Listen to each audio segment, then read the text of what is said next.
whatever milestones that Black people make against hate, it ends up benefiting all the other people of color. I can't see what his end game is. The Republican Party is the party of racism, is the party of white supremacy, is the party of hate. This is wrong, and it needs to stop.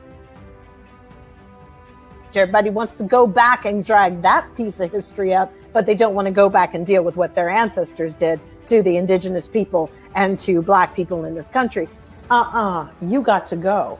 And you got billionaires talking about going to space and Jeff Bezos. Go! Never come back. I hope you get lost. This man has lost his mind. Boom! Come on, girlfriend.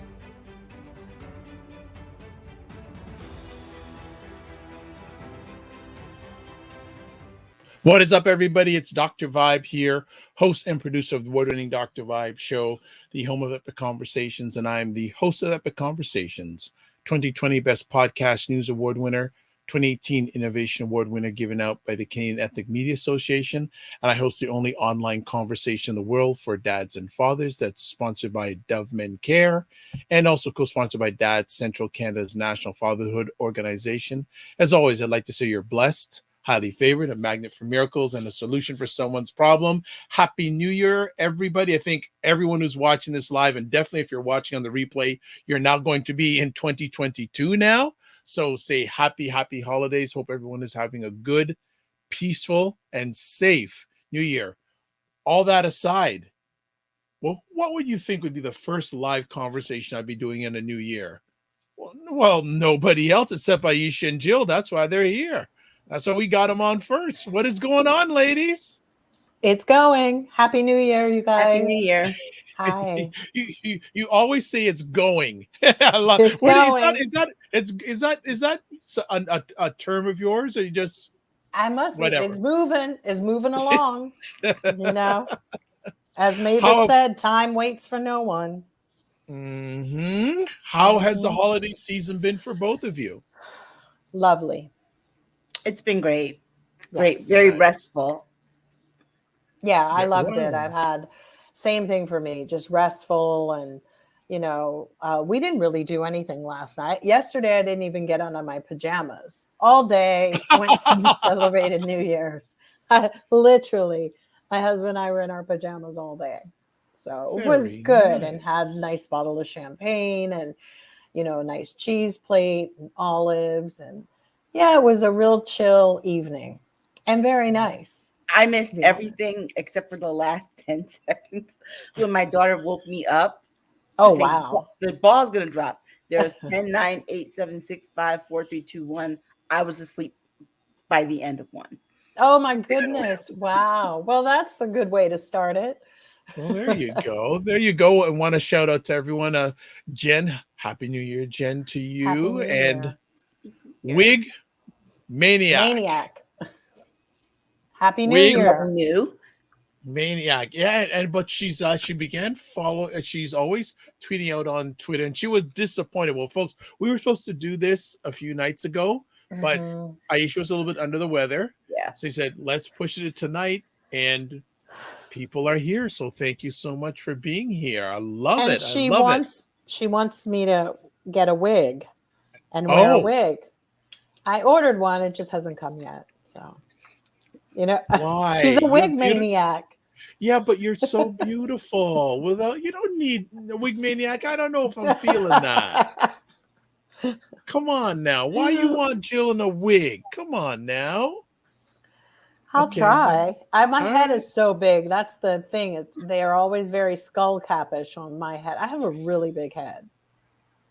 So we'll see. I'm down to try anything. Once, at least. Happy New Year to Tamara McCauley. Thank you so much for chiming in. And folks, now over the last, I think the last 2 Saturdays, past Saturdays, we did repeats. And now, so you know about this conversation. When we don't do stuff for a while, there's a lot of stuff we got to catch up on. Yeah, there's a lot of stuff we got to catch up on. So get your favorite beverage, and also if you're on a couch, put up your feet, enjoy the ride, because we're going to be moving here to have Christopher Lawrence from the Ontario area, Great to see you here. Frequency Event Promotions. Good to see you here also. We got a lot to get through, so let's get at it. Unfortunately, we're going to start off with some unfortunate news. So first things off, yesterday we lost a Hollywood icon. Yeah. We did. Betty White. Comments, lady, on the icon called Betty White, named Betty White. We got to stop making big expectations. Like she's getting ready to turn 100. I just seen the day before she died, everybody was talking she's going to turn 100.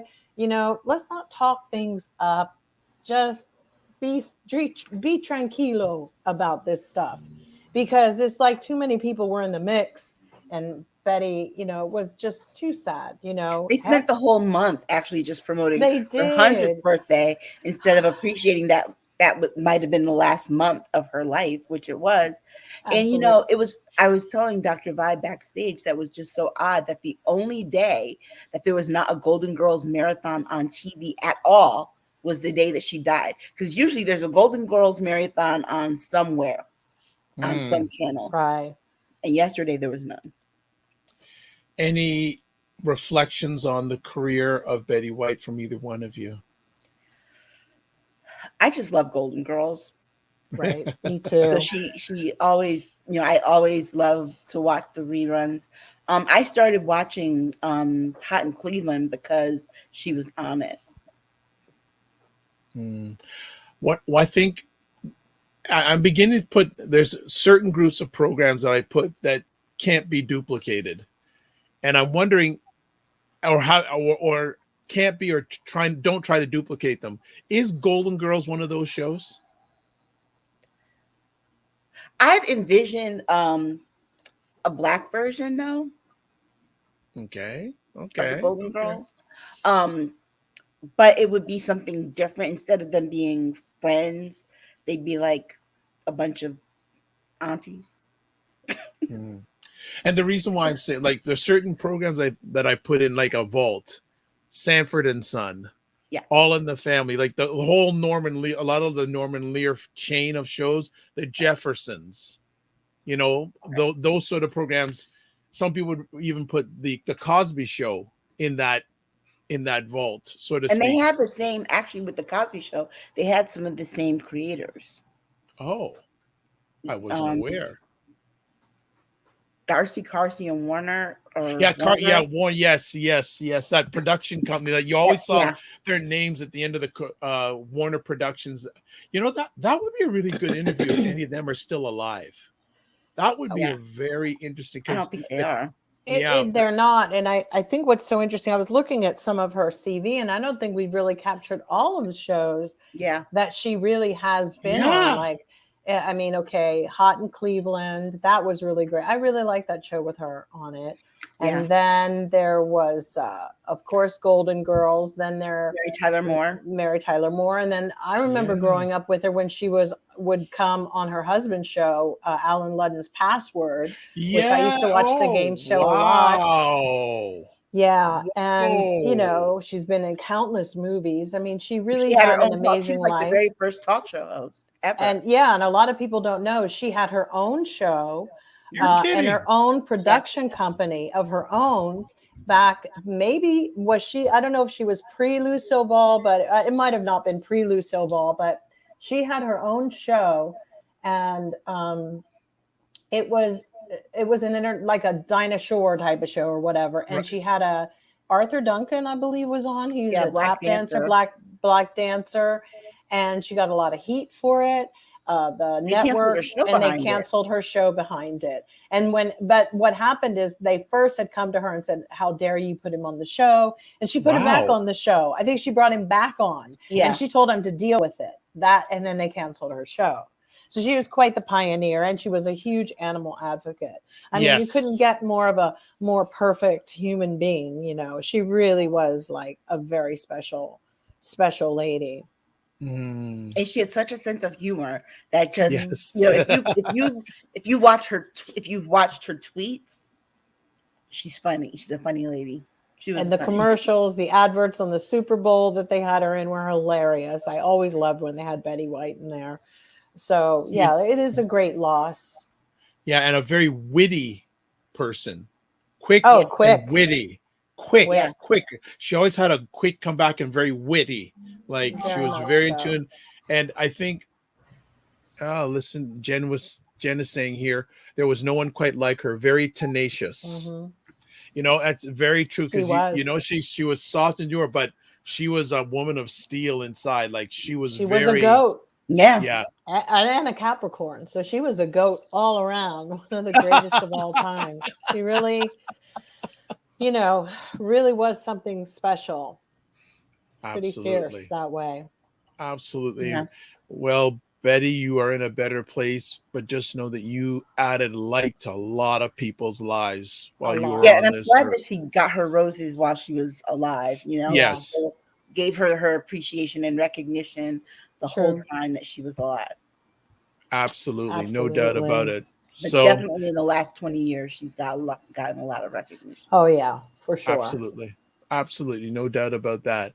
So, and unfortunately, we're going to move to another individual who we've lost, another icon, Desmond Tutu.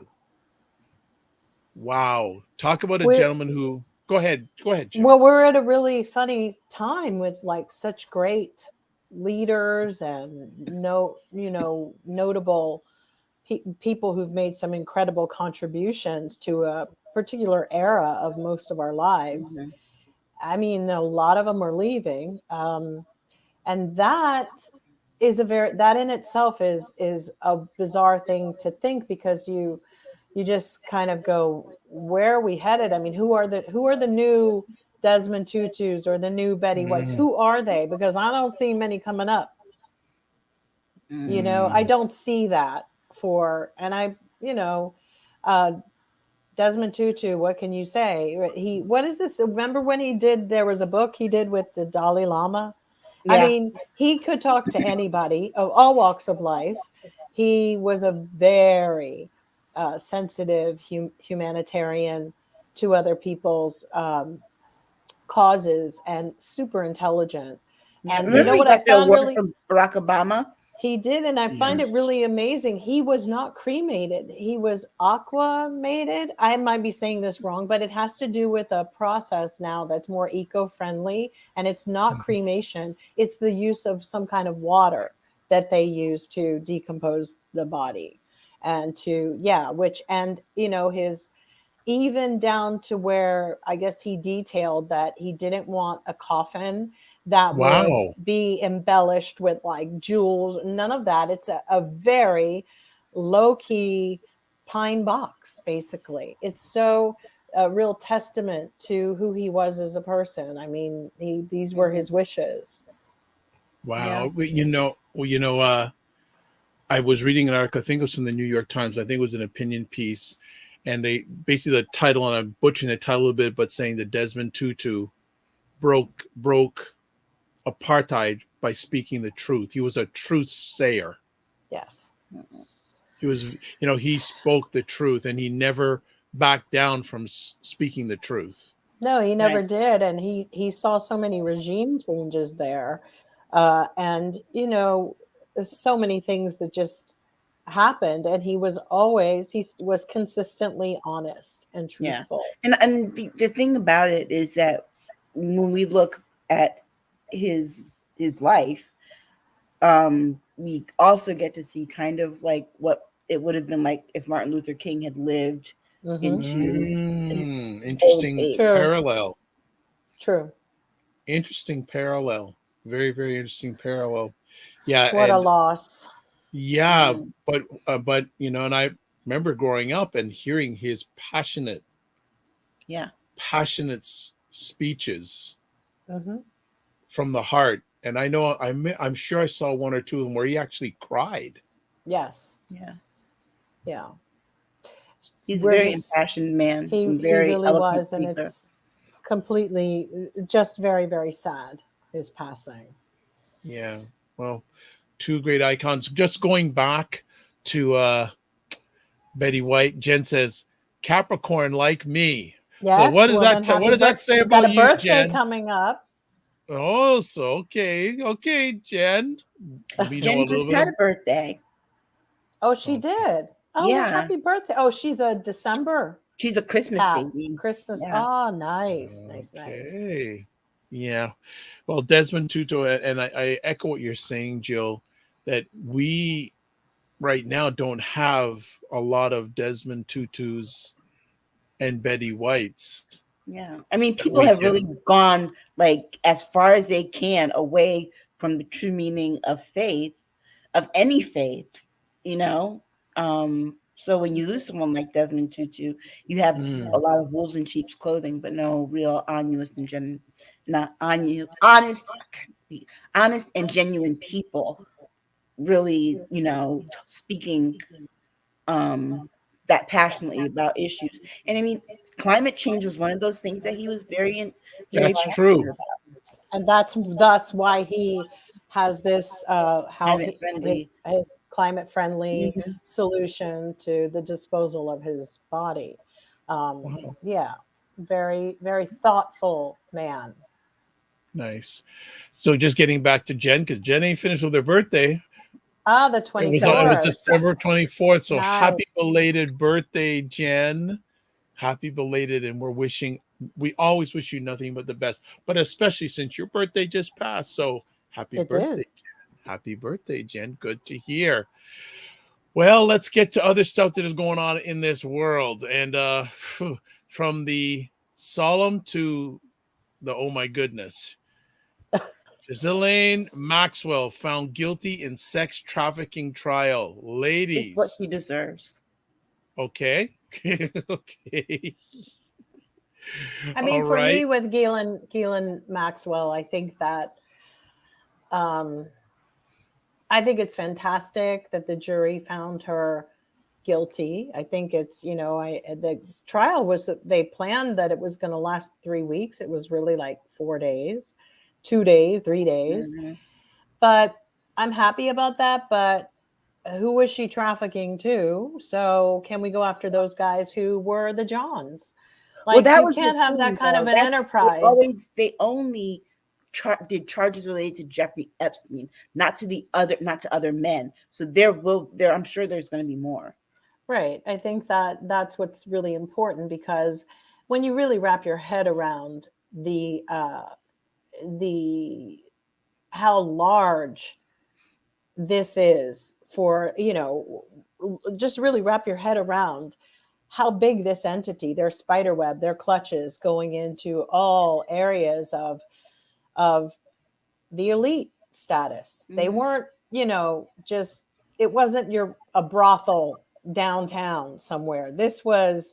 It only catered and serviced the elite. So I'm curious who's going to be the hero or maverick to really rip that open. A lot of people are like, oh, she might flip and try to get less time, but I don't think she will, because dealing with the people that she's dealing with, she's just going to probably suck it up and just stay in jail. They'll appeal and appeal and appeal, but yeah, I mean, I don't think that she'll get out of jail. I think that more than anything, she'll be just inclined to talk out of spite. I don't think she will. And open a few, but then again, they had Jeffrey Epstein. What would be the point? Right. They know what happened to him that happened to her. Exactly. And, that's exactly. I mean, it's also come out that she paid $25,000. Who were the kids who were harassing Josh? No, what are their names? In Brooklyn, they would go and sort of create all these online situations where they would be attacking different people and bring down the DA. No, it's another guy. He and his friend do it. They're like these 20-year-old kids, 25, but it's tracked to the fact that Jason somebody, anyway, I'll think of it later. She paid off that interim when she was arrested, $25,000 for them to go after the DA, who was at that point going to turn her and arrest her. So she also somehow, I think, got married in that interim of that year to some Silicon guy where she was staying up in Pennsylvania, or where she was hiding out in New Hampshire. So there's a lot of things that are still a mystery. And, And then you've got the British Crown, which is involved in this thing too, because this conviction opened up the door. I wanted to get both of your takes on that. That part seems to have not shut down yet. It can't, because he shook. He shook, and he tried to come back against Virginia Joffrey, the one who's suing him, trying to say that his attorneys threw out a bone that they want the case to be tried in England, if anything, right? Ha ha, surprise, surprise. But the reason that they're freaking out is because he tried to throw and say that Virginia was not an American citizen, and she is. So because then they were going to battle back and forth. I mean, it's going to be a tussle. And that's why you had that stupid appearance with Dershowitz on the BBC and all of that. I heard a little bit about, can you give me a little bit more? I just read the headline. I'm not a big fan of his, to be totally honest. So he's horrible. He's psychobabble. This is a guy who has become the equivalent of everybody he's defended. He's as ratchet as they come. He is tainted. He is like, I don't know what they're keeping him alive with. Evil blood transfusions. You explain why he was on the BBC, because the BBC really effed up on that one, if you ask me. That was like, oh, we see you. Y'all putting him on here? Because they were slandering her, basically. Yeah, right? I didn't get why he was on their platform. To set it up. To set up to get the narrative already on top of the fact that she and her case, and they're looking into the settlement that was made via Epstein, had a settlement agreement with her or something. And I think they want to set her up like she's just going for a big money grab. You can give somebody all the money in the world, but they are not going to forget when you raped them or you basically had sex with an underage minor. And here's the thing. A lot of times I've seemed a little callous when I've talked about these girls and stuff, but you've got to remember Jeffrey Epstein and those guys, it even has tentacles into the modeling industry. I mean, girls who really would never have been models. I mean, they weren't even tall enough at that point. And then and little things like that, but it was so dark. It even ties into the John Casablancas and elite models. It ties into some of the biggest bookers, some of the biggest bookers in France. Wow. Some of the biggest bookers in France were involved in basically the act of trafficking these young girls. And Trump had a modeling agency. So it all keeps coming back to this dirt. And what's so shocking is, the amount of celebrities and rich people who were involved either knowingly or unknowingly, because sometimes celebrities are dumb. They just go to parties and go, oh, this is what's crazy. But if Jeffrey Epstein and those guys got their hooks into you, you got to also think anything that usually deals with prostitution usually begets a drug trade somewhere. And after that, it begets extortion. It begets a lot. When you have that, it's not like I'm just going to give them all a bunch of hookers and then that's it. And they picked up homeless girls who had drug problems. And that was what Gielan was going out and curating for all of this. So Dershowitz was on there to kind of slag her off and basically set it up just to get public doubt and have less sentiment, and also to be a precursor to the thing that Andrew's attorneys were going for, which was to get it thrown back like, well, she's not an American citizen. You're going to have to refile this over here in England. And that's not how it played out at all. Yeah, they have to file it wherever it took place. Exactly. And I didn't. That's not how crime works. You don't get to choose your location. Well, it did. Remember, she was there at the Club Tramps when she was 17. And so he did have sex with her while she was there. He also had sex with her, but she was also on American soil. Right, so and that's what they need to do. And so she decided she was smart enough not to file it in the UK because justice totally would not have been served. I mean, I guess the Queen is just hanging on to make sure her son, her favorite son, by the way, which they say he is, isn't it always the troubled kid that's, But don't forget, at one period, they used to call him Randy Andy. Randy, Andy, and laugh about it, and Kiki, and it was on the cover of every newspaper. Randy Andy was up to some really bizarre stuff. And, always has been. And I did, again, not reading a lot into this, I did read briefly a column saying, did she do herself a disservice by not testifying? No, she, if anything, she really saved her life. Yeah. Because, just anybody can get to her in a holding cell for the right price. Right. And they'll still probably try it because, mobsters and people like that don't take too kindly when you have something over them too. As much as she might have over them, this is going to be a very interesting thing to see how she sets it up. But her relationships with people, her father was involved in such criminal activity. This is a person who definitely has an access to both worlds, good and bad, dark and light. You know what I'm saying? She grew up with that. And, apparently even in her own mother's memoirs, her own mother had said that she was the spoiled one out of all their 9 children. They had 9 children, by the way, the Maxwell family. Wow. And she was a daddy's girl. I mean, he named his yacht after not his wife, but his youngest daughter. So there's something that is kind of bizarre in their relationship too. And then the 2 brothers, Ian, and I don't remember the other one's names. Remember when with Robert Maxwell being the publisher that he was, you see, he was got into the whole thing because it was said that he stole all of the pension fund money from his employees. But his 2 sons were actually accused at the same time, and they were, I think, acquitted or something. But they were working with their dad, so they got off, and he didn't. And then, of course, Robert Maxwell was found floating in the sea, off in Spain. I don't remember where, but when she flew there, because she was living in New York at the time and running clubs. There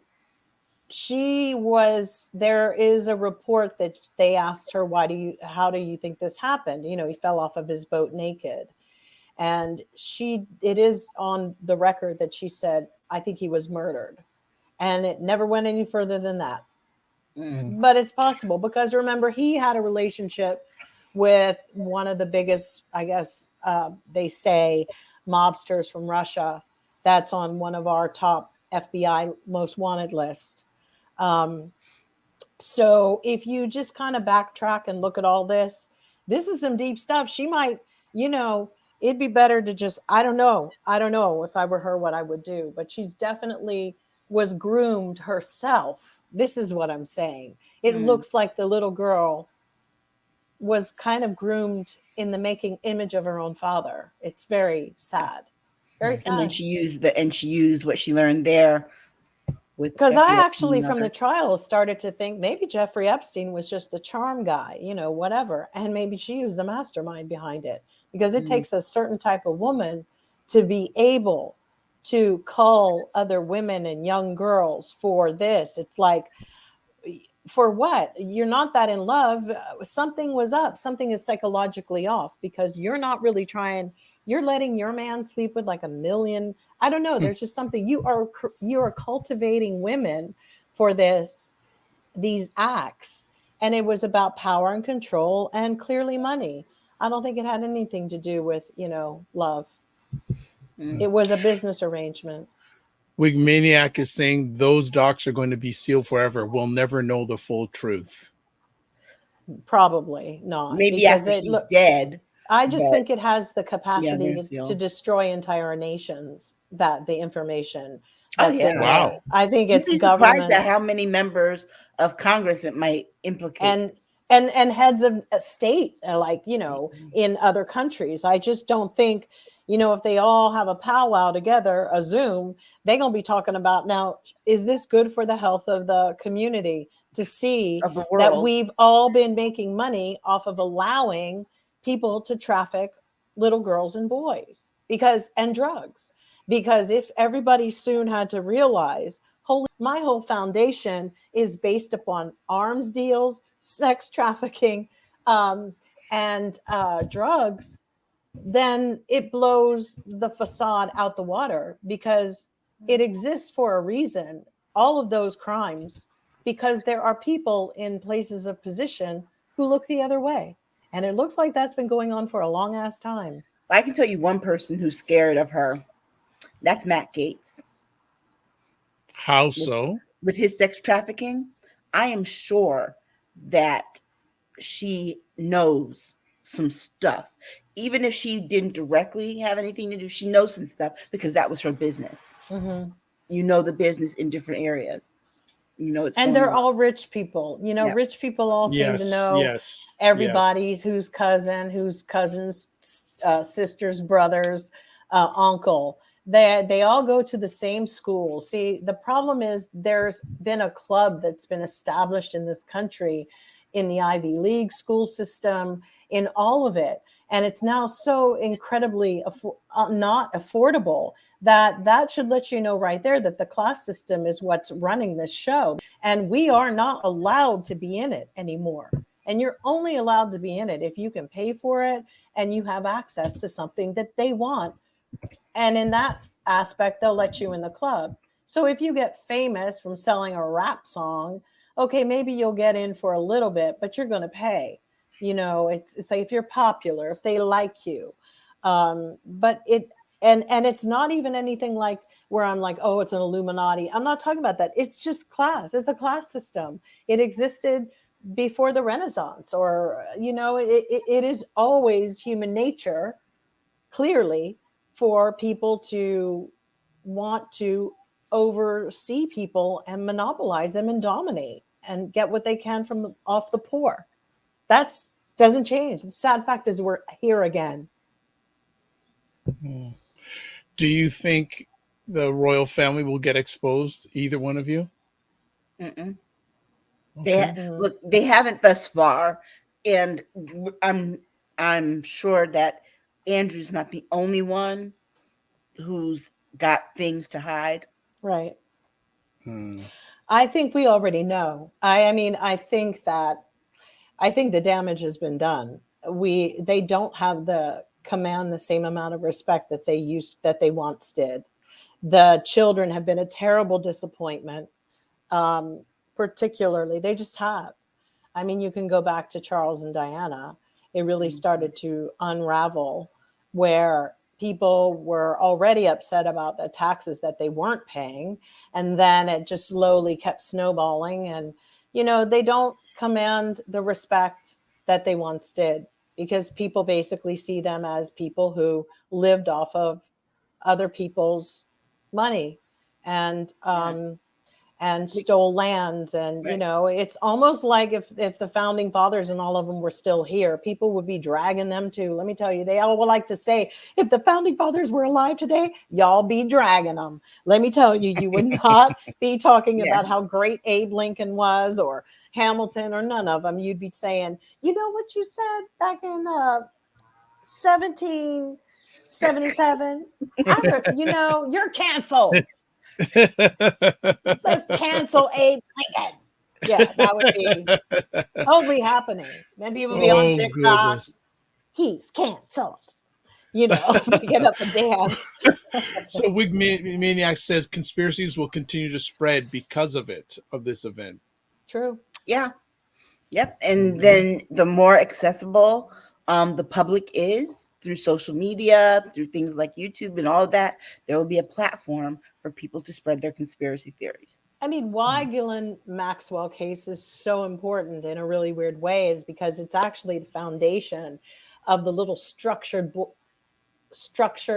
system that they had going on, the structure of corruption, because you're also dealing with the aspect of how it all just bleeds over. We've got Leonard Leo from the Federalist Society, who the Kochs founded. See, when they got that Tea Party thing going, those Koch brothers started rounding and unearthing earthworms and everything that they could find to really lay the tiles. They built like new walls, they built new bridges to groups that were isolated in their own, like working in silos. And what they did was they brought them all together and they formed this big ball of confusion. Because like when I mentioned like Leonard Leo, you have him who he's he's a Catholic. He's with the Knights of the whatever, that the ones that protect the Pope.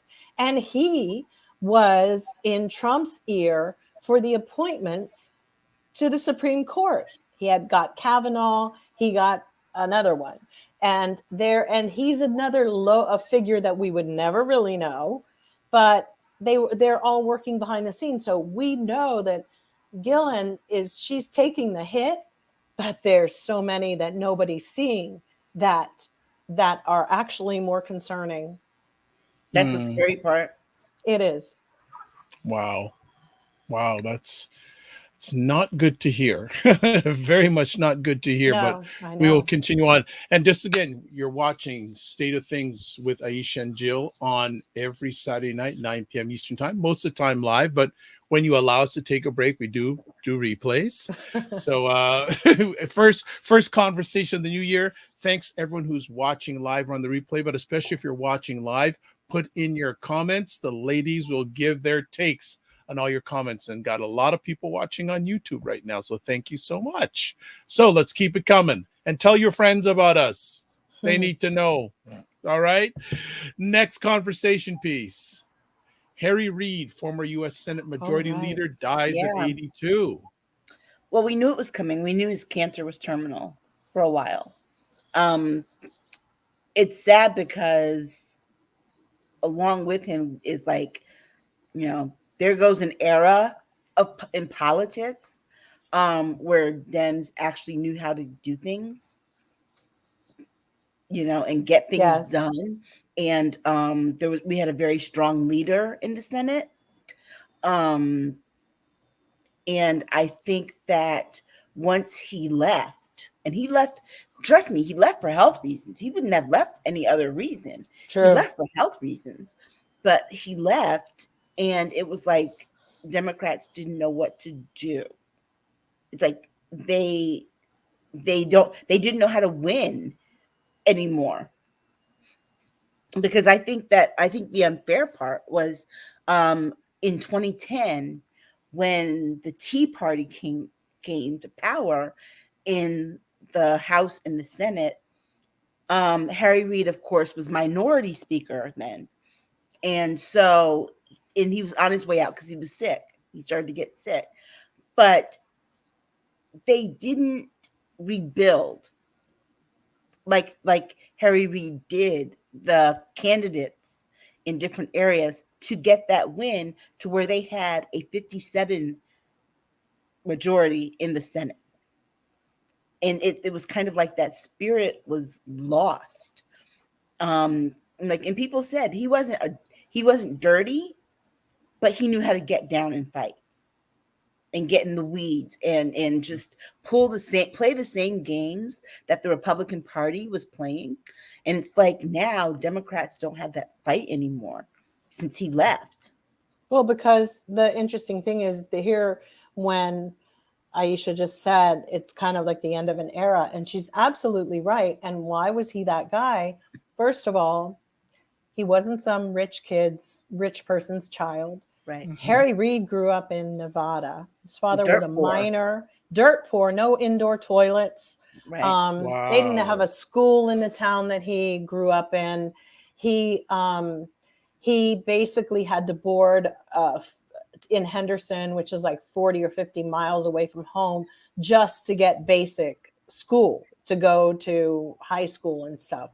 So if anyone, when people talk to me about somebody being self-made that's a person who's self-made, because the odds were against them. It was such a hard life. His father committed suicide. Yeah. His mother was a laundress. She did laundry for local brothels in Searchlight, Nevada, or wherever they were from. So you're really dealing with somebody why he knew how to get down and fight, and he knew how to sum people up quickly, because because people who grow up under those circumstances develop different instincts than, you know, kids with silver spoons in their mouths. Different survival skills. And unfortunately, our Congress and the people who are working in the White House and all, they're all little rich kids somehow trickle down, and you don't have compassion. I will never be able to take a rich person looking at me and saying, pull up your bootstraps and we're going to muddle through. It's like, and that's why it doesn't work anymore on people, because that gap of the elites, of the 1% and the rest of us here, what's happening is there's a polarity going on, and really all poor people should just start uniting together, because the reality is they don't care about us. So you having people giving you a directive who are not self-made. You know, even Joe Biden comes from a very modest upbringing. There are still the few old ones, but I have to say most of the new ones, other than the new young progressive women, they really are actually, you know, because the political game got to be pure poverty. Yeah, but the political game got to be a moneymaker. Totally. And so when that happened, you saw people whoever had the most money could get in and win. Exactly. We've come a long way from the time when most of the people in Congress, their career was farmer. Oh, right. They don't even know what a farm is. They were farmers. You know, probably could go on Farmville and think that's a video game. They weren't wealthy. They were the wealthiest of farmers, and they were still poor. And that's this little irony about it, because if you look now, we've gotten to a point where a lot of the people who were in Congress were lawyers. I know, and even Harry Reid was a lawyer. But what was so brilliant about Harry Reid, he felt he needed to go and do things, and he had a lot of fight in him. And let's not forget, he took on the mafia in Nevada to the point where they had a bomb on his car, you know, and he stood in, and rather most people would have been like, oh my God, I'm not going to say anything. Harry Reid stood up to that. He went directly to them and was like, I am not that one. So how could you not respect anybody who was like that? I may have not agreed with absolutely everything he did, but there were times I would go, well, Harry Reid knows how they really are behind closed doors. So I will have to trust his methods at this point for, you know, showing them out, you know, and he is the reason that how many people got Obamacare and healthcare here? Yeah. He is the reason that Barack Obama got his stuff through. And remember, he was the first politician to endorse Obama. Absolutely. He was the one. He saw that. So, you know, the other part of it is that because self-made recognizes self-made. You see, they all you recognize it. And you also can't overlook the wins that he helped to orchestrate in the Senate in 2006 and in 2008. He was a huge figure behind that. And I think at that time we had a leader of the DNC who had Harry Reid had his ear. And we don't have that anymore. We don't have a speaker either in the House or the Senate now, or even the president who's like, Jamie, get it together. Exactly. Because it's not that it's weird. It's like we have a whole 11 months before voting takes place, and basically the Democrats gave up in August. Right. Exactly. And just said, oh, so we know it's gonna flip, and you don't know a thing unless you get out there and do. And Chuck Schumer and this step and fetch it routine he's got going on, it ain't working for me because he's too accommodating. He is too accommodating, and Harry Reid wasn't, to a point. But then if you just went, you were just like, he caught on real quick to that. And I loved how he was able to play it where people could play themselves. And then you'd see how the story unfolded and went, oh, okay, that's what's going on. But see, and the other we thing got a big problem. Schumer doesn't have. Harry Reid had equity in the Senate. So he had a lot of favors owed to him on both sides. Okay.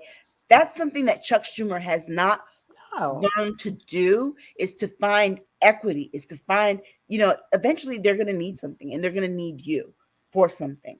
You need to hone in on that, and just, he hasn't learned how to do that. No, and he's not that kind of man. Nancy Pelosi knows how to do it. It's how she whips her caucus in line when she needs to, even if there are a few outliers. But for the most part, she does know that if I go to somebody with something, think about that time that at first AOC said something about Nancy, and then the next day flipped it and said, "Oh yeah, I am voting for Nancy. I support her. She's this strong." Right, because Nancy had equity in that relationship. Right. And so, Harry Reid had that. Chuck Schumer, he's like an old, worn-out shoe. You keep on referring to him as that worn-out shoe. It's hard. It was time just to get rid of him. I was really rooting for him, but it's true. It's just getting to be. I'm at the point where I'm like, get what's her name from Minnesota? Yes, Klobuchar. Klobuchar, yeah. She's a badass. I think she's a badass, yes. Put her in. Okay. All right. Yeah. Let's continue down the political highway.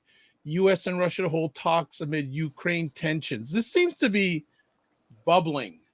And well, this was gonna happen. This is a it's a byproduct of a lot of things, but right now, Putin is not used. He got used to those 4 or 5 years where he could, get everything that he wanted from the United States and control the players. And he's learning that he can't control anymore, that the people that he had are not there anymore. Because, think about how elections run in Russia. Well, same people stay. He's always going to be there. Right. But the United States changes, the president gets to throw out all the old people that he wants, that he can, by the constitutional law. But I think that he thought he might have been able to get over on Biden because Trump was in his ear, talking that Biden's weak, Biden's sleepy Joe, and you don't want him because he's not gonna whatever. But I think that Putin at this point is just trying to flex his muscles, and is kind of shocked that the U.S. now has some allies in this, where for a while our allies were not touching us. Yeah. And so that's something that, has changed. And so, it's going to keep going. And like Biden told him, if we have to go there, we have to go there.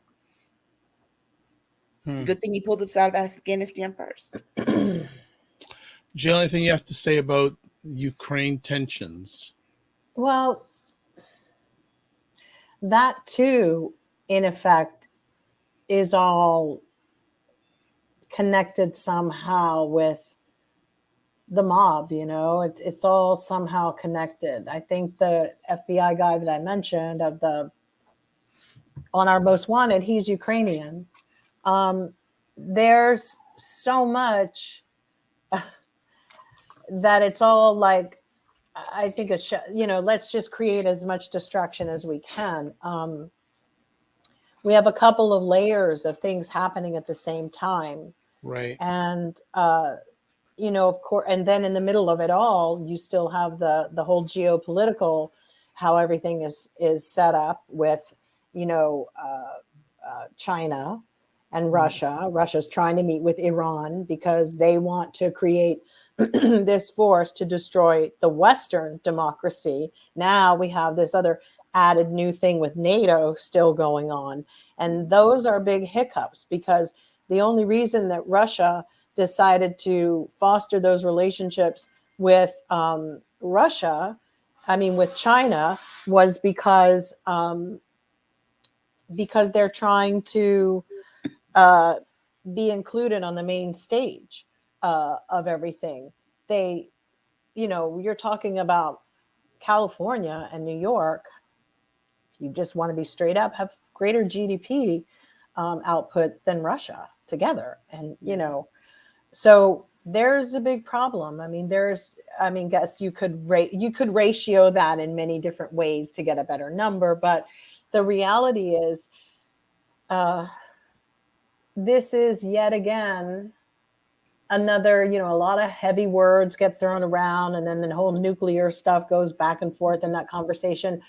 And then the Madison Cawthorns doing the speaking, because they're just puppets that I think they're being told what to say. We know that he's an operative. It's very clear. He had a honeypot situation set up. They even selected the woman that he was going to marry. I mean, let's be honest. He was working with a disadvantage when he went to participate in a cross-country race that never was existent.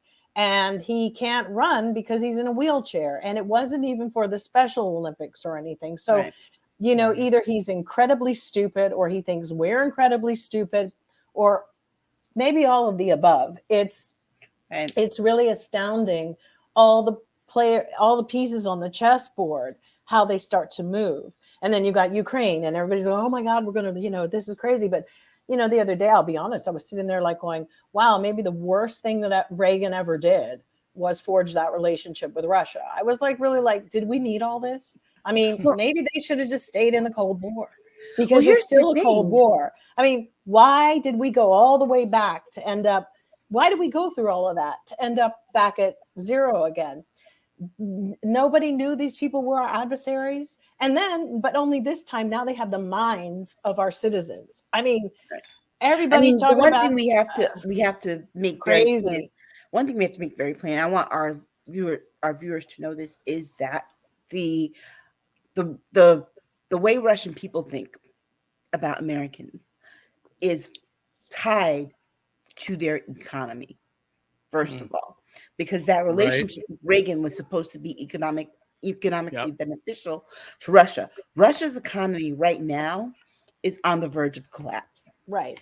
And Putin wants to build all of these pipelines. Okay. That is the main goal, because the pipelines will bring in money to Russia. However, some of those pipelines he wants to build, a lot of them go through Ukraine. Yes. Now, the reason the rest of the world does not want him to do this is because of the environment. Right. Because it will destroy, it will obliterate the environment if they have these pipelines. He's very Louis the 14th, après moi le déluge, after me the flood. I don't give a shit. If you have, we can't think that way. Understand the current issue is about their economy, and it's about building those pipelines to fix their economy, and that they are being basically prevented from doing so. And remember, they want these pipelines to go not just through Ukraine, but to reach all the way into the Middle East. Right. And having all of that fuel, fossil fuel at that, travel through these pipes underground that would go through 3 continents? So follow the money. Right. So it becomes a worldly issue. Now, the United States, we actually don't really have a dog in that fight because it's not crossing through our land. Right. But we have a president who put his dog paw in it and drug the rest of us with him. Right. In this mess. Ukraine is what got him fired. I mean, well, not fired, but impeached the first time. That other president, not Biden. You have to say Trump. I'm sorry, was Trump. The one was Trump the reason was the one who was impeached because of what happened with Ukraine. But it was a deliberate move. He was helping him to unravel the power structure in Ukraine. That's all it was about. Because he was doing Vladimir Putin. Yes, he was helping him. He was setting himself up for what comes after the presidency. Right. So he could get some money Because remember, he wanted to build, it all goes back to him wanting to build that Trump Tower in Moscow, in Russia. and And he this already was had the it price he signed was off. going to have to pay, was to give the United States to Russia. Mm-hmm. Because guess what would happen had he done that? Russia could also have a pipeline going through the U.S., through the continental U.S. up to Alaska. Yeah, through Alaska. Yeah. Yeah. And it would reroute right back into Russia. So he would have a pipeline that went across the entire globe. Well, just want to catch up here, and the ladies are dropping knowledge bombs as usual. And more people as we're doing this live are coming in and watching live. So we're very happy about that. Thank you so much. A question here, going back to Harry Reid. Do you think Harry Reid was more or less responsive to requests from their big donors than today's leaders? I don't know if that question makes sense. Well, here's the thing. You got to remember, Harry Reid came through at a time before super PACs. Right. So, and the political action committees were really just they had a cap. It was when he became minority Democratic speaker in the Senate, that the Republican Party pushed through the super PAC. And the super PAC was even more secretive than the regular PAC with the information, so you could hide who the donors were, where the money was coming from, and they had no cap. Got it. And so Harry Reid was before that time. Okay. Oh, look, we've got a fourth member of our show tonight. Oh, yes, there she is. I know. Your cat. Ashley. There, hi, Ashley. So we also have another question from Black Beauty. Good point. Everyone's touching on how most of our political seats are filled by the elites. Is it any wonder most of the elites want to demolish our democracy? Of course not, because in a true democracy, they would at some point not be reelected. This is why we need term limits in the House and the Senate, because those people will continue to do what they need to do and make the connections they need to make, the shoddy connections, to stay in power. We see this with people like Mitch McConnell, like Susan Collins. We see this. Yeah. We see this with gatekeepers on the Democratic side, like Joe Manchin. Right. And who did Harry Reid write the letter to? Was it Bill Barr? And he wasn't senator anymore. Yeah, he wrote a pretty what do your job. Do your job. What are you doing? Yeah. Mm-hmm. Because remember, Harry Reid knows Bill Barr from when Bill Barr worked for Reagan. Yeah, I think he said he used to respect him, but he's come to realize that he doesn't know who the hell he is anymore. Yeah. All right. Also dropping by to say hello, Dr. Tachi. Hi, Hey, Dr. Tachi. Hey, Dr. Tachi here. Dr. Tachi, we always have a suit for you whenever you're ready to come on. State of Things, Aisha and Jill. Dr. Tachi hosts the livest program about media, tech, and pop culture every Wednesday called Mediascope on Instagram Live at 5 p.m. Eastern Time. Then on a number of platforms, I'm going to say, I know I'm going to probably forget one or two, but Facebook Live, YouTube. I know it's also on a gospel station in the Caribbean. So she's all, and I think, I don't even know how many. I'm just going to leave it at that because I'll forget. So I'll just leave it at that. But great as always to have Dr. Tachi here in regards to the state of things, Aisha and Jill. Well, one of the fights we're going to see in the new year before the midterms is there going to be a fight between 45 and Letitia James?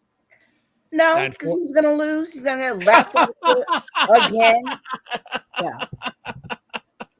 You can't block it because well, one, he can't block the probe into his company. He cannot, because there are so many levels that as Attorney General she can get him on. One is on his state taxes. Mm-hmm. You cannot keep those things private. Right. What boggles my mind is that this man did not worry about things like emails and phone calls and text messages getting to go public. He worries more about the paper trail to the IRS. When those other things could really destroy him just as easily. It's true. He's going to try. He's trying to sue her. It's just these are just stalling. He tries to stall. And he's hoping that's his whole history. That's his history. Basically, what the man is hoping to do is to die before these things ever get to. He's another Louis XIV. Yeah. You know, he's going to keep his goal is to keep everything in court, but eventually he's going to run out. He is going to run out. And guess what? He will be alive. He will be alive when they run out. I mean, it's really interesting. Go ahead, Jill. Well, I think that what he's trying to do is run out the clock. We all know that, but that there is no clock on this. She's taking him in, and they're going to do their deposition. He'll probably not answer, or he won't show up. The biggest question for me is, what are we going to do with that again? What is going to happen? The difference, though, with this is I think she has maybe already worked out those options. Yeah, I think she has the goods because she decided to run again. She decided to stay put. So she's got some things boiling on the pot that are going to make her contestable for governor. And it's going to be him. I think that she's crossing her T's, dotting her I's, and making sure that he can't weasel out of it. I think that she's really going through making sure all the holes are sealed, and looking at every possible challenge they can come. Also, so a few things I want to go back on. And this is going back to Jazine Maxwell. Did you hear 45's son trying to criticize, going in on the royal family, saying, "Oh, the royal family needs to be implicated"? And I'm going, hold on a second. Don't talk. What about your dad and his behavior? Don't talk. See, he hasn't learned that his best friend is being quiet. Right. His best friend should be quiet because everything. Put it this way: they go to jail, it's going because of something he said. It's true. He needs to leave the cocaine and the alcohol alone. It's true. Something. Yeah, I think that, and I agree with both you ladies from where I sit, that I think 45, his history is to and that sausage roll of a girlfriend stuffed in those dresses. It looks like she's wearing a casing. And still doesn't know that her parents were already American citizens. I'm sorry. There comes a point when she still doesn't know that her parents were American citizens. She keeps talking about when her parents immigrated from Puerto Rico.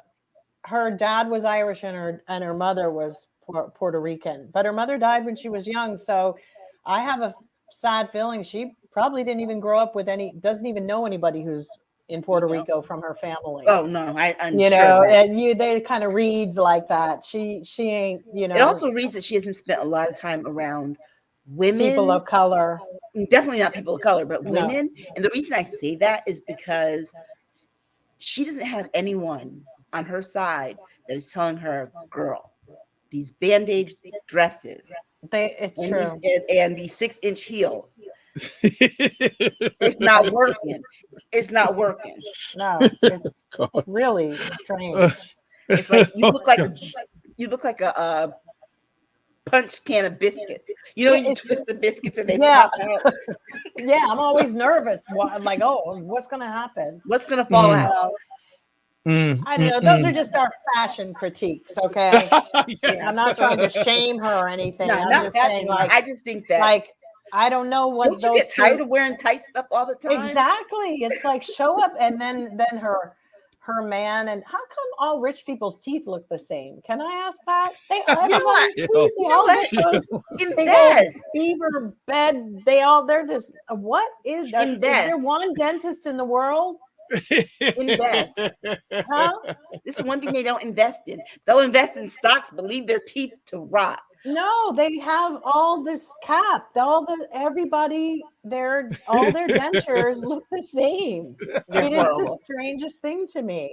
It's like they bite into things. I don't know what kind of imprint. I think they all Motown did that for a while, where all their artists, they're 60s artists. Yeah, it's still going on here. I've seen so many people. When then that family comes on, and I think they were trying to get rid of the fact that they have very small chins that go in like that. So they put a bunch of teeth here. How did we get into this? Sorry, it was just something I was looking at the other day. I mean, everybody's teeth are just so thick and like, I mean, they're not. Yeah, if they bit us, I don't even think it would like break our skin. Speaking of dogs, Letitia James has bitten Trump's behind.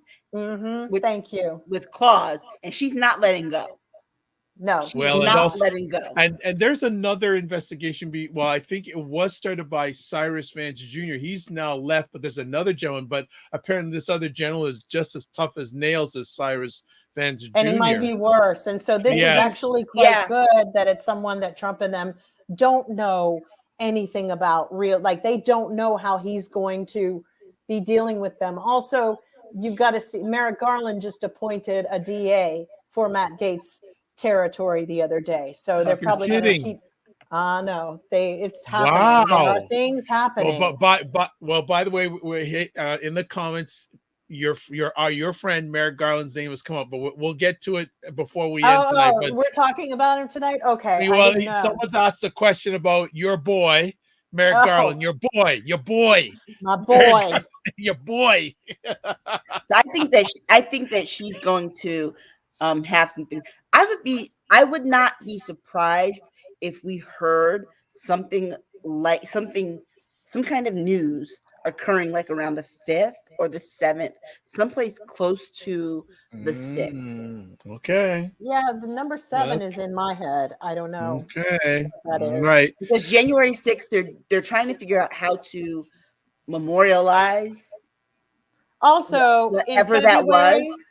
In February, Chinese New Year. And the reason, I know a lot of people don't believe in Chinese astrology or anything, but the Chinese do their predictions on certain things. They, whatever. And so do many people. It's going to be Year of the Tiger, water tiger, which anytime it's water, it's going to be an emotional year for sure. Something emotional. But the tiger is quite a formidable opponent. This year could be really great for many people, but there's stuff that is moving forward. I'm telling you, because it can't not be. I do recommend people just check into the DOJ website once a week just to see who they arrested, because there are many arrests going on. And I mean, you really would need a notebook to keep up with. They are doing things. And just because you don't know the name of the person, right? Know that the person has something to tell. Yeah. All right. Well, some comments to catch on. Black Beauty is saying, actually, Europe equally desperate for those pipelines running from Russia to be turned on due to Europe's gas shortage. But the solution to Europe's gas shortage is to become a more sustainable country, rather than relying on gas. Because here's the thing, the United States will be coming out of gas. And so Europe is one of those hard-fought continents right now where the climate issue, people are really debating on the climate issue. And a lot of countries have made some moves in terms of finding ways to be fossil fuel free. Absolutely. By 2030 and 2050. Yep. And here's the other thing, in Germany, they use so much solar. It's really crazy. I mean, it's very common to see it on houses, apartment buildings, and they sell it back to the grid. That's how it's a lot more common than here than people think. Same in France. But what's going on is that I often wonder it's an energy crisis in Europe, but they, as Aisha said, they've been backing away from. They've been making bigger moves than we've had. We're still at the area where we're trying to tell people not to buy paper towels, damn it, and not to carry plastic bags. They've already been there. I mean, they were dealing with the plastic bag situation in the 80s. Okay, and their unions are really weird. What they're now moving toward power. What they seem to be very focused on right now is to meet the needs that's currently happening with climate change. This is not like the conversation here that our media keeps going, well, when it happens and when, no, we are actively, it's happening, present tense. We went past that point of, oh, when it happens, we're here. So they are dealing with the aspects of migration that's happening in many, many countries, particularly because if you look at what's happening with land masses, droughts, all certain disasters that are going on, this is creating a deluge of activity, of people migrating. We at the same time, we have corporations totally pillaging some of these places to get what they can get out of it now and think about everybody later. And that's what's really interesting is that they're focusing really heavily right now on agriculture and how important agriculture is to all of us. And I was watching something in France the other night, and one of the leadership divisions had a symposium, and they were speaking about redoing the whole global by global. They're focusing more on getting people to be more local, shopping more local, staying more centric, because that is going to be an actual situation. And if they are going to be shipping in the silk trade, the pipelines that are, the new thing that was just created with the transatlantic thing with China and whatever, they're all trying to find better ways of shipping. So in a really weird way, this supply chain cacophony or whatever it was that happened actually worked to everybody their advantage and really structuring like, okay, what are our needs? Everything is being reshaped and restructured, and it has to, because people didn't know that there was that many ships going across the United States and Europe and all over the world. Think about it. Yeah. Those things, no wonder the oceans are polluted. Let me for real. Just imagine everybody now wants to get in a hurry because they didn't get their TV set. But the reality is this has been happening. And here it is parked in front of you. And what happens? Everybody's mad because they can't get something that's on their eyeshadow or that little crappy thing that's made in China. And also another thing that's coming on the table for Joe Biden after it goes through the Senate, the Uyghur Act, because that is going to push through where we will be denying corporations who are doing businesses in China are going to have to identify their labor usage and their labor locations and logistics. Now, it's China, so they may not be all, here you go, here's your little certificate. But it is a step in the right direction, because we do know that most of 85% of what you're buying from China is being made by the Uyghur people, who are essentially slaves and being held against their will in a country and tortured and killed. And also, too, so when you go and buy that stuff that you need so desperately, you really need to think about it, because you're contributing to some horrific things to people. I think our audience should also be aware that last month there was a global conference called COP26, and all of the continents got together. Europe was the most heavily represented. They were also the most ahead when it came to what they're doing to make climate changes and to start using more solar power, wind power, finding other electric cars, like using bikes more, and all of these things to they have roads that are charging the electric cars. Exactly. And then they push for legislation in different countries of building those kinds of things, like the battery powered charging stations that are like on regular city streets. Because she's right. The whole thing with the battery stations, we just got something where they're putting 500,000 throughout the US. But the problem is by 2040, we will have no cars. But the biggest problem still is electric cars are not the solution either, until they can create a battery. But then old stupid knucklehead Elon Musk always throws breadcrumbs out there and made everybody think that his Tesla could be like the next best thing, because he's got the battery that's going to be lasting, whatever. Well, I will tell you something about the Tesla. Driving it from here, from let's say you're in Los Angeles to San Francisco, do you know that, first of all, there aren't really any places to stop and charge your car, but it's a real drag. Okay, it's a drag. It doesn't give you that much. And 476,000 of his cars the other day were recalled. So it's the new Pinto, right? But here's as the they thing. say, Elon Musk is in there just to make his little bit of coins for just a little while, because by he's a hustler. Right. By 2040, all cars in the United States, all brand new cars will be electric or solar powered or something, but they will not be using gas. No, but at the convention in like Dubai, they're already talking about hydrogen and dealing with hydrogen opportunities. So they've Elon been Musk is doing trying to make this his stuff. little coins right now. Yeah, he's making his coins. We're going to move it forward, ladies, because I told you, I said to the ladies ahead of time, it was going to be a long conversation. And when things go in their different directions, absolutely. Okay, so let's keep up. Green-eyed little baby saying, I love Letitia James. I do too. Which is good. There is a question about Jill's boy, but we're going to leave it. Merrick. Dr. Vibe. I think Dr. Vibe froze. Vibe, are you frozen? Wow, this conversation got too hot. So, does anyone believe Trump and the congresspersons, etc., who played a part in attempt to overthrow democracy will be actually persecuted? Given time.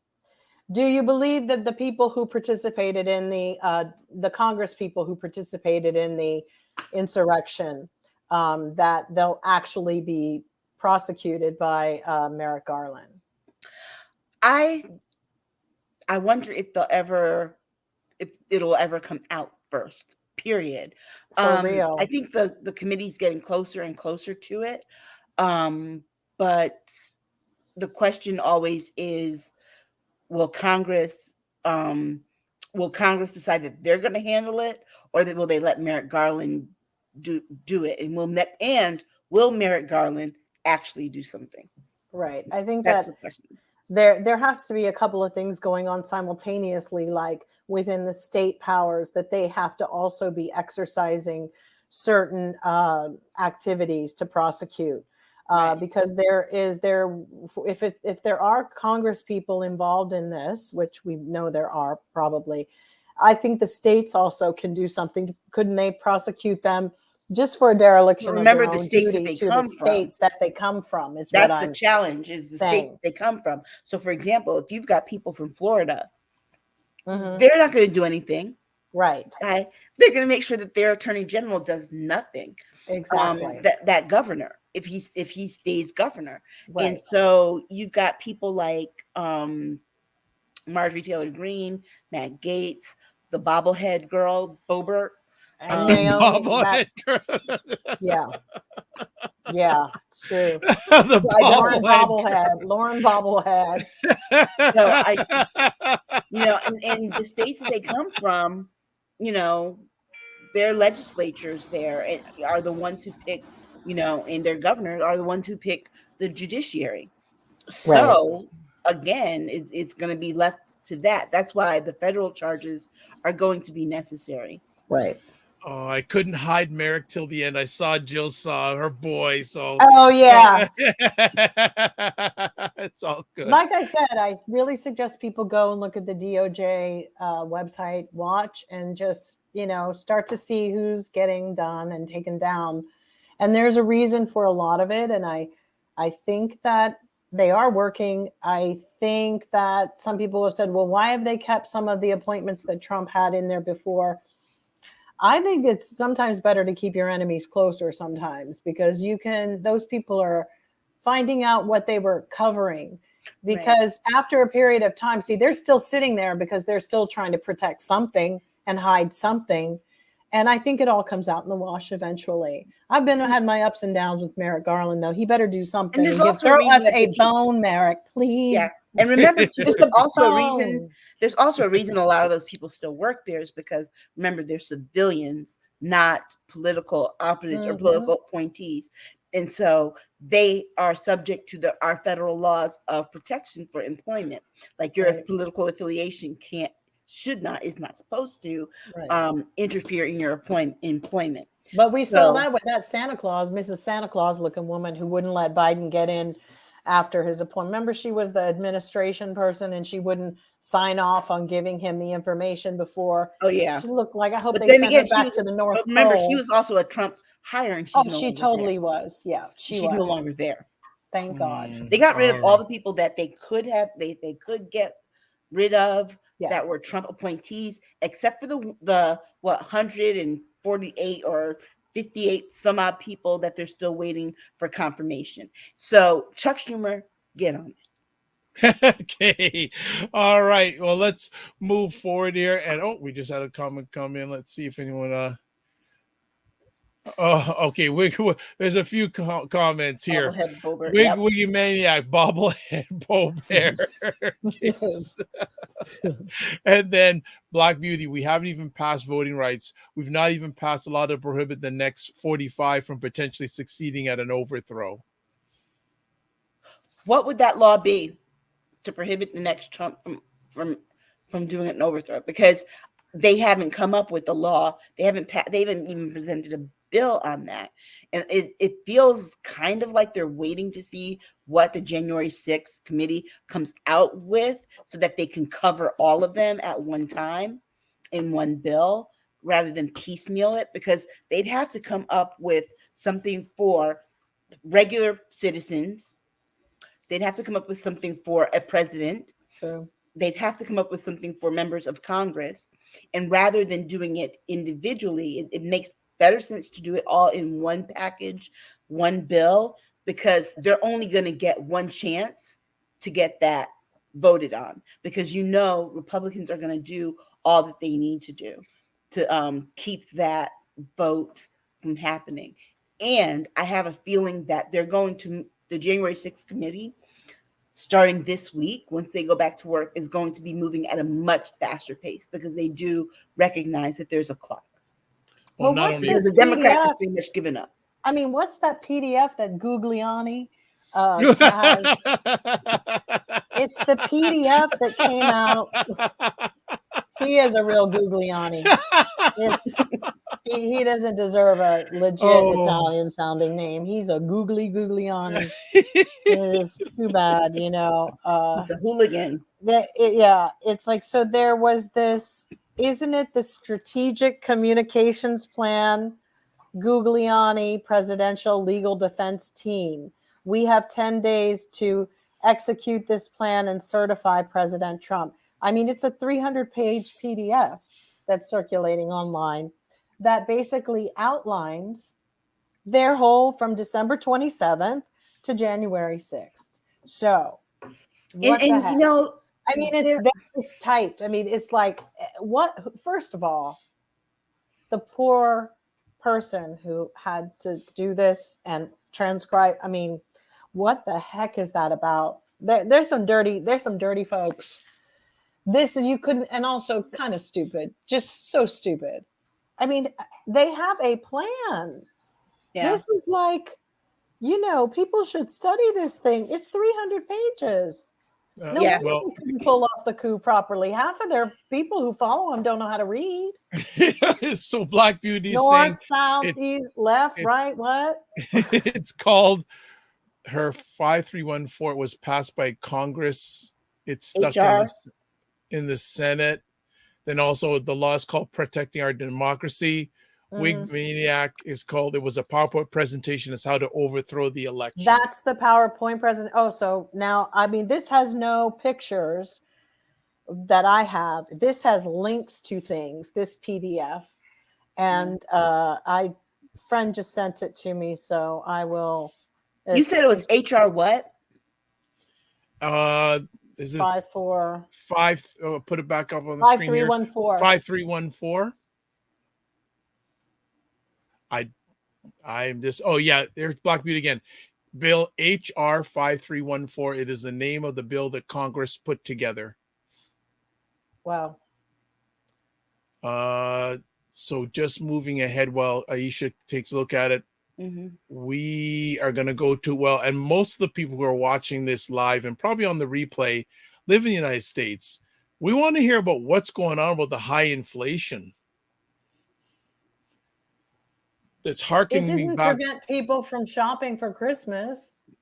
I mean, we had one of the most successful retail years ever. Well, you got to remember, I the don't get it. inflation is not. I mean, the inflation isn't such that it's affecting what is it? It's the inflation is being inflated by the inflated. alt-right. Yeah, inflated. Because but it doesn't largely exist. it's largely being inflated artificially. It is. Okay. Because if we had, first of all, if we had COVID under control, we would not be seeing an inflation. We're seeing inflation because workers are not going to work because they're sick or they're testing positive. And same thing with delivery people. But also too, there's the issue with China and us starting to pull back on what we get from China. And so we do have American-made corporations who are taking advantage of this. Problem is, I was passing that on they to are the workers. doing it for, we have now, since it's come to light that they wanted to make the vaccine and COVID problem worse, so it looked worse on Biden's presidency. Mm-hmm. What would make them not want to do the same with the retail and inflation and food? I mean, they're all in their pockets, right? Too. I mean, we have to really look at many corporations can't be trusted anymore, which is why I right now hardly shop at any of the corporations. I'm going to the smaller mom and pops because I'm tired of this mess. I mean, they're bartering over my head. They're like extorting all of us and using us all to get what they want out of it. And they can go to hell. I'll be okay going to a farmer's market and getting my food.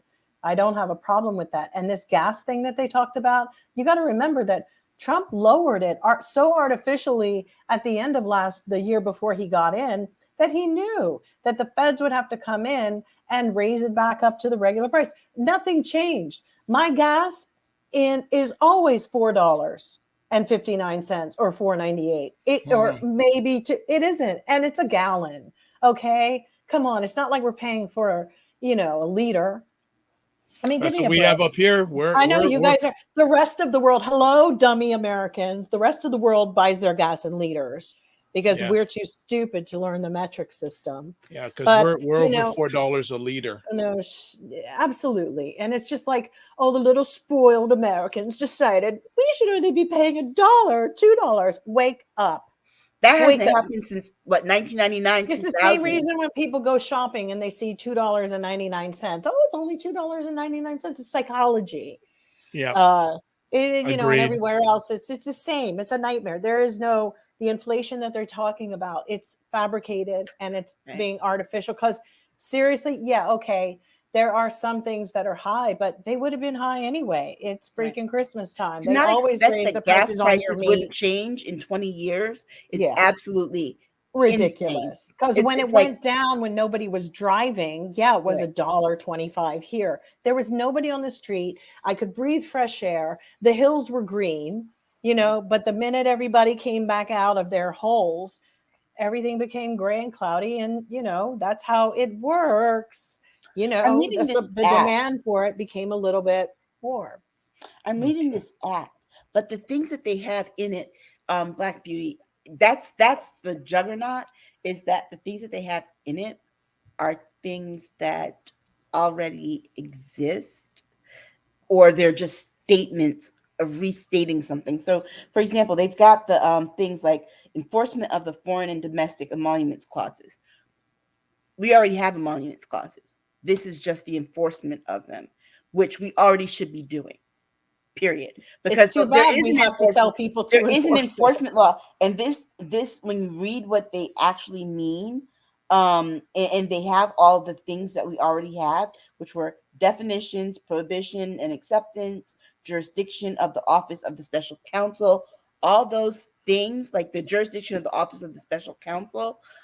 It's a statement that they are to do what they are supposed to do by definition of the law that already created. So it's double talk. When you look at this bill, for example, enforcement of congressional subpoenas. there is already a law about how congressional subpoenas are enforced. You enforce them by holding people either in criminal contempt or contempt of Congress. I mean, it's just they're just restating things like security from political interference in justice. Right. This is supposed to just what it includes our communication logs and the rule of construction, which there is supposed to be the there should be already a security from political interference in justice. These are things that we already have, and they just put a bunch of them to restate them and re-identify and redefine them into a bill. So it's really misleading to say that they actually did pass a bill when I mean this bill is 276 pages. I'm on page 24 down here, and I'm looking at prohibiting campaigns from paying spouse of candidate. Right. That's already in there because the spouse is typically part of the campaign. That's part of campaign. But is this an addendum to the already existing bill, or no? This is the bill, HR 5314. Yeah. Well, you know what's really interesting with this running, the EU is doing some legislation right now on shell corporations and the Pandora Papers and what they're about to shut down. So what I'm finding very interesting is that a couple of things, and the enforcement of certain laws, and I think they have to do it. It's long overdue. But what you should be able to see at this moment is it looks like some people are like closing up their hatches and time to get things, but they're going to have to tear apart a lot of their own corruption going forward. You can have a shell corporation. The Pandora Papers even revealed something far more menacing, what was going on with it. Some people legitimately had their money there, and it was, not everybody who was exposed was a criminal, but there were people who it is suspect. Well, for example, they have this thing that's called Preventing Abuses of Presidential Power, Title I, Abuse of the Pardon Power Prevention. And it basically just says that in the event that the president grants an individual a pardon for a covered offense, not later than 30 days after the date of such a pardon, the Attorney General shall submit to the chairman and ranking minority members of the appropriate congressional committees. Right. That basically means he needs to alert the Gang of Eight. Right. Okay. But this is like they're not going to take away the power of the pardon because that wouldn't pass Supreme Court. All I know is we all have to do our part to vote in the next round so that we level out. We just demolish for a fact the Republican Party. We have to do everything we can. I mean, all of you guys who are like down, you got to really work. We got to work our booties. You got to show up anyway. This time, for real, because it can't be by slim margins either. This has to be by hook or crook. You're done. You got to get on the phones. You've got to give, I don't care if it's $1 a day or $1. Every little bit is going to help because this is no joke. Because it could be back to the days when I'm going this. Hey, Missy Sue, can I come into your store? It's getting really this is where they want to see people. And we're so close. We're so close where we have the power to really flip them on their ear. It's really bad that if the House has to pass a bill to restate what is in a whole bunch of other bills, right? Maybe it's nonsense. Just for emphasis, basically that says that we're in a zone. We're going in a direction where things that we expect should be, and things that we believe are law, things that are written in law, are no longer going to be. People are just going to be like, screw the law. It's kind of like telling somebody screw the Constitution. Where we made you are at an office and the dress code is X, Y, and Z, and you just assume people come sit on your chairs. You have to literally write in, please wear shoes every day. Please wear underwear. Please. I mean, that's how messed up it is, where just civil decorum. We decency, can't even get people to wear masks. Okay. Right. We're supposed to expect people to do these things. I mean, just the norms of just normal decorum as just to get through the day have all been torn asunder. And they literally, like Aisha said, have had to write it down. Don't eat your boogers in the Senate. You know what I mean? Right. It's like, God. Let's move on. We are going to round it out in the next few moments, but we hadn't done this for a while. But Aisha said we need to do it for at least one individual today. Marco Rubio. This episode's cockroach. Senator Marco Rubio blasts irrational hysteria. Exactly what he wrote, because I had something to say about it. Irrational hysteria over Omicron coronavirus variant. Sorry. What he said was, what was this? Oh, yeah. Here's what he said.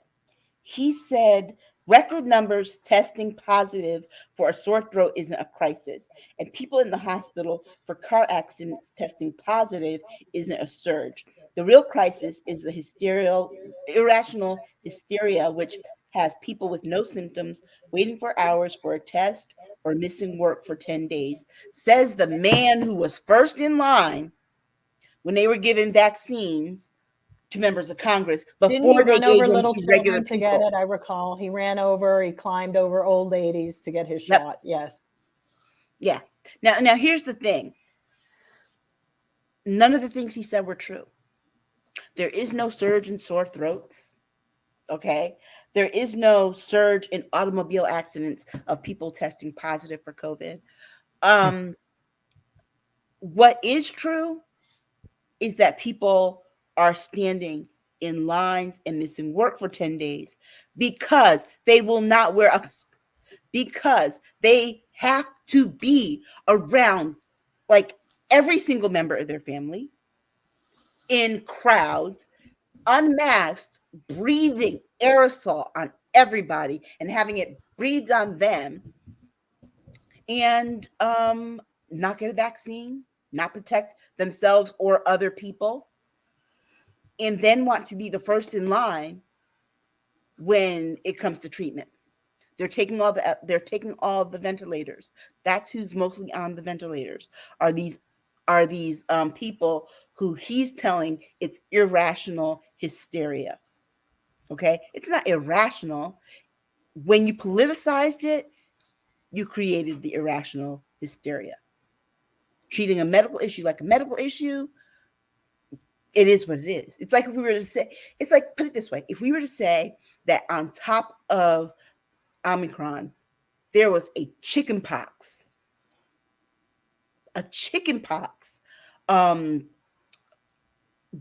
virus going around in the United States, right? And that it didn't matter if you already had the chickenpox, you could still get it.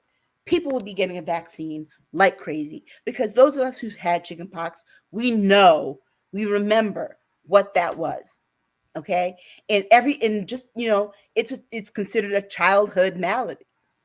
You wouldn't want your kids. The only reason they would get a vaccine is if the next illness deformed your face or your genitals or your wallet. There was something, that would be the only reason everybody in America would run in agreement, because it would attack all the things that are so prevalent here, which is greed, vanity, and the obsession. But chickenpox can't do that. Remember, all those glasses all over your face. I mean, like disfigure. Yeah. Like, you ain't got no money to go get plastic surgery, disfigurement.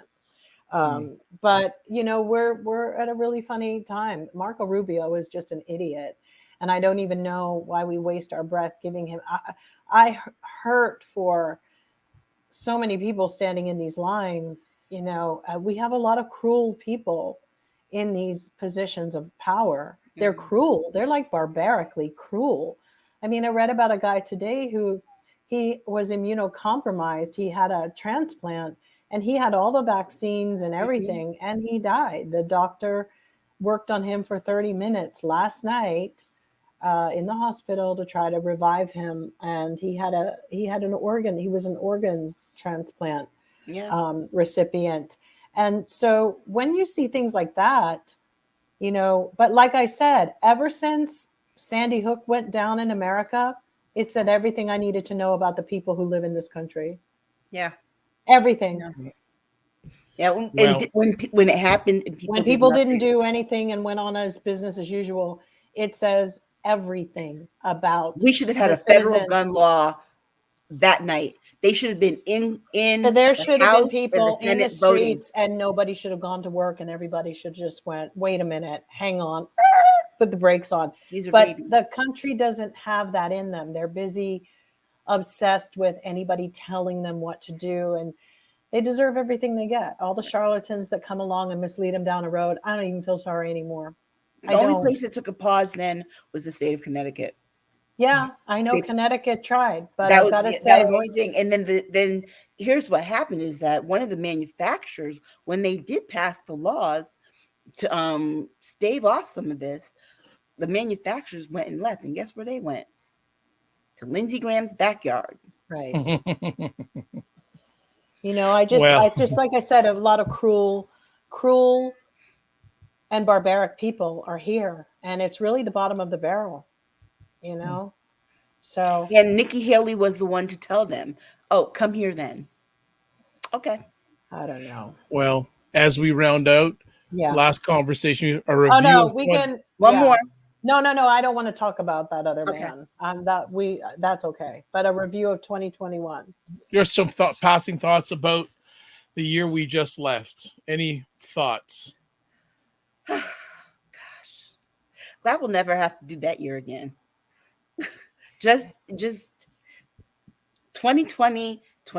We thought 2021 was going to be worse. I mean, it was going to be better, and it was just as badly behaved as 2020. We had the same bad actors in 2021. So for 2022, I am hoping that this year is the year that we get answers. This year is the year that people start throwing us some bones. And we know we'll get some because it is an election year here. But I want names, dates, locations, position. I mean, in Watergate, you're right, took 3 years to get to where the level it did. It did take a while. I don't think it's going to be much better. I think it's going to be an emotional year. Yeah. I think we're going to have to really buckle down, because I think now rich people and corporations have figured out that they can get the slogs and the serfs to get out there and work a little bit. There are no protections for people who are getting sick. There's no incentives and money coming into them. There are people who are still unwell and will have long-term effects. I just see the rich and corporations shoring up a way for themselves to profit and make more money. And at the same time, I don't think America will ever be where it needs to be until we get rid of the lobbyists and the super PACs. They need to go. And it really needs to start back at basics. If we're stripping everything down, then, strip it all down, tear the whole damn thing down. But I just see how people normally get survival skills and figure out how to go on. But I do not see it being a miraculous year. I think it could be.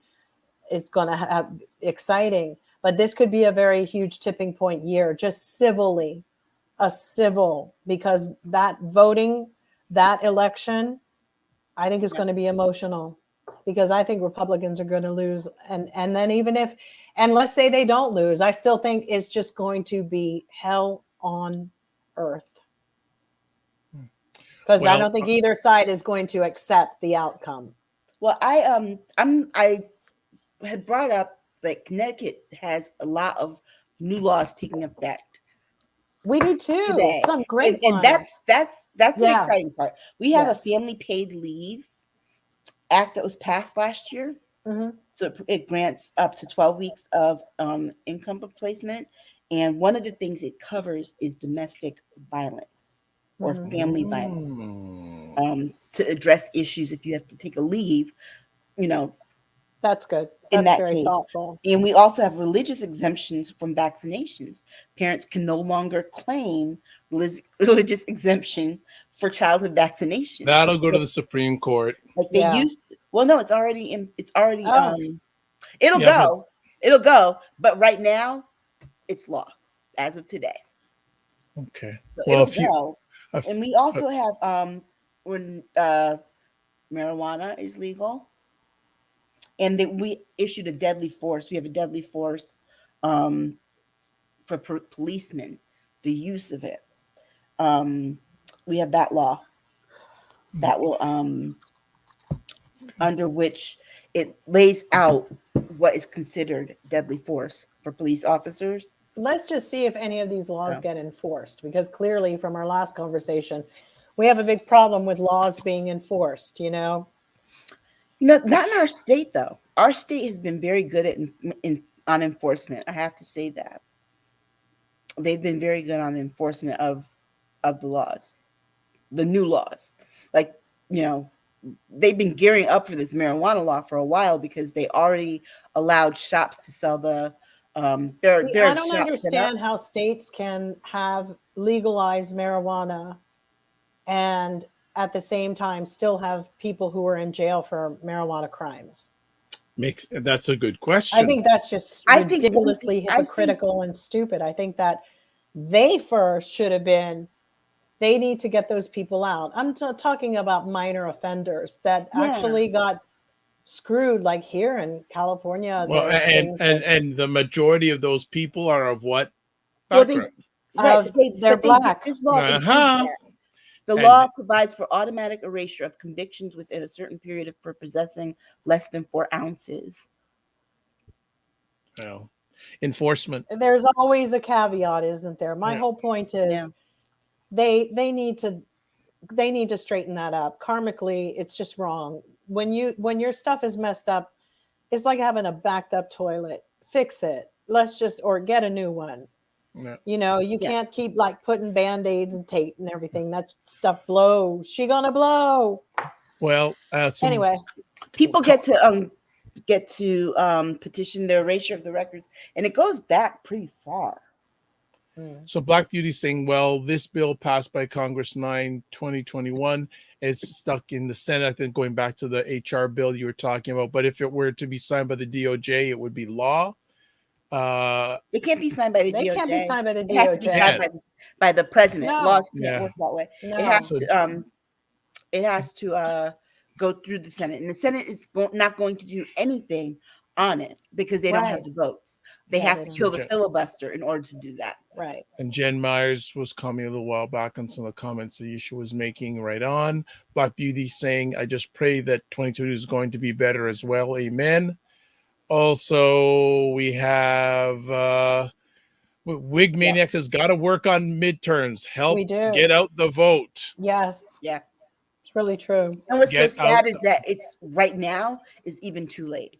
They needed to start working on this. It's not too late. It's not too late. At the very end, I was out there during COVID before I knew what COVID was, and I was knocking on doors. So it's and doing phone calls and doing Zooms, and they really some of these young kids that have put together some of these grassroots ways, they can do it. And if you're a special type of person who knows how to have a conversation with people on a phone and you're good, you would be surprised what you can accomplish, because a lot of people are looking for a friend. They're looking for somebody who wants to just hear them. Yep, that's all it takes. And that's what it is. And yet it really is. There's something about those one-to-ones on those calls. Even I've had them, and sometimes Jill, you just click. Jill, it's back to basics. Absolutely, just giving some people some attention. Yeah, I was speaking to changing laws making sure the laws, because the last election was November. But we can't do anything when we have a dead Senate. I mean, we're totally, it's a lame duck Senate. It's like no, but remember, elections are not federally run; they're state run.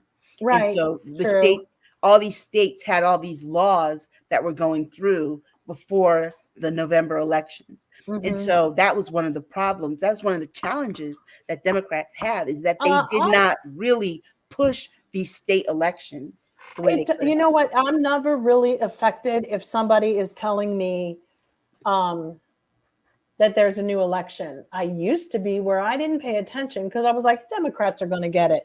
Right. But let me tell you something, after what I've witnessed in the last year, I don't think Democrats should ever take it so, just a luxury that, oh, now things are going to run so well. It's not. This is a fight every damn day. And if you want to keep your life with some remainder of any kind of civility or sense of anything, you are going to have to get involved. Yeah, you got to fight and every not day. be a burden. Yeah, you can't be a burden to me and I'm trying to get out there and fight for you too. People can't sit there and go, we screwed up in this last race. I'm telling you, because everybody got cocksure. Oh, they're going to win. They're going to win. No, you got to actually be there to help the win. We do. Our state is we have a super majority of Dems in both the state house and Senate, but we have a Republican Party that kicks up a lot of dust. Yeah, you can't fall asleep at the wheel when it comes time to those laws. And so, I make sure I go for every election. True, me too. That car does not run on automatic cruise drive anymore, cruise control. Every November, every year, I'm voting for something. Absolutely. Right. So let's just close it out here. Black Beauty says, plus a lot of American prisons are privatized on the stock market in regards to that. Which is crazy. Yep. And I'm loving all the passion we're bringing tonight. We all really want solutions, Black Beauty is saying. Absolutely. Yeah. And I really, really, really hope, if you are truly tired of how long the pandemic is going, get out and vote for Democrats. Right. If you are truly tired of, the cost of gas and all this stuff, inflation, all of that, get out and vote for Democrats. Yeah. If you are concerned about how high childcare and after school care is for your kids, get out and vote for Democrats. Well, George Carlin said the left were the people he made it very, and I see all these people playing George Carlin's videos in support of the alt-right. No, he actually said, if you want somebody who's going to do something for, sick people, old people, young people, blah, blah, blah, it's a Democrat. If you want somebody who's going to take all your money and be greedy and promote this whole like freedom and blah, blah, blah, then that's who, and the most disgusting people on earth, those are basically the Republicans. And because they've always been the greedy ones. And we know that. Always. We're very quick to say this, but we don't do it. Freedom is not free. So in order, pay for your freedom with your vote. Vote for people who are going to do something. And here's the other part of it. The people who vote for the things like, rights and freedoms and, I want to own my gun and be able to, just have it. Those people have no money. They are just in the same state of living that you are. The only difference between you and them is that they will show up to the polls to vote on that one thing, and it is either their guns or they happen to like the person and want to have a beer with them. That's something we also need to get out of in our politics too. Not, can you get along with this person, or does this person look like they'd be good to pal around with? I don't want to pal around with my senators. I don't want to pal around with Blumenthal and Murphy, and I don't want to pal around with Rosa DeLauro. I want them in Washington, D.C. doing their job. All right, good ending. Last comment here, Black Beauty says, Sister Aisha, I will continue to vote. I am Democrat. I just pray my vote counts. I'm in a Republican state. Good luck. And God bless. And God bless. And hopefully the actual people who, the people who refuse to wear their masks. Well, and this, I hope the Republicans have realized that, you're taking out your, base by politicizing COVID. Okay. Weak Maniac says, have to get young people to the polls. Yeah. And Jen says, great conversation, everyone. That's a wrap. Another epic conversation called State of We Things. really should have voting online on our phones, because you want to get young people to vote, you have to reach them where they are. You know, the Republicans would never allow that. Of So, course. Because the people that vote for them are generally old, especially the reliable base is old. Yeah. They don't know how to quite use the cellular phone. So, Jill, you're on mute. Yeah, I think the hacking potential for that is kind of a disaster. Yeah. It's pretty bad until they come up with other measures. You know, I don't know. Yeah. But anyway, nice conversation, guys. It really Yes, does. and I'm going to, as usual, want to thank everyone who showed up live on the replay. Jill, how can people get a hold of you? Right there at Jill D. Jones Twitter. Right there. I love the way you said that. That's it. Amazing. I love it. And Aisha? At Aisha Staggers on Twitter. Yes, Aisha Staggers. Yeah, and AK Staggers on Instagram. All right, fantastic. And if you want to get in touch with this guy here, website thedrvibeshow.com, Twitter at drvibeshow, Instagram at thedrvibeshow, and email dr.vibe at thedrvibeshow.com. Like to thank everybody for an epic conversation. First one of the new year, and we're just going to get better. We are talking offline about ways of getting more engagement, but certainly contact me if you have any show ideas. And again, we have it out there. Please, we'd love someone to come on from our audience. Once in a while we have that. We'd like to have it more often. So if you'd like to come on as a guest on the Dr. Vibe, well, not Dr. Vibe show, sure, but more importantly, Stagger State of, no, not even that. It's State of Things with Aisha and Jill. Contact me, and we'd love to have you on. Want to say thanks to everyone who made it great live tonight. Jen, Wigmaniac, Black Beauty, Christopher, and others, Green-Eyed Little Baby. If I didn't say your name, it's my head, not my heart. As always, I like to end off with this. Live your life as a dream. If you can dream it, you can make it. Sometimes you have to get small to get stronger. Block assumptions, then aim bigger, aim better, aim higher, aim wider. Love, faith, and respect. Remember to give yourselves grace, and we love you lots of. And remember, new year, but you know what? Still, remember to give yourselves grace. God bless. Peace to all. Keep the faith and walk good.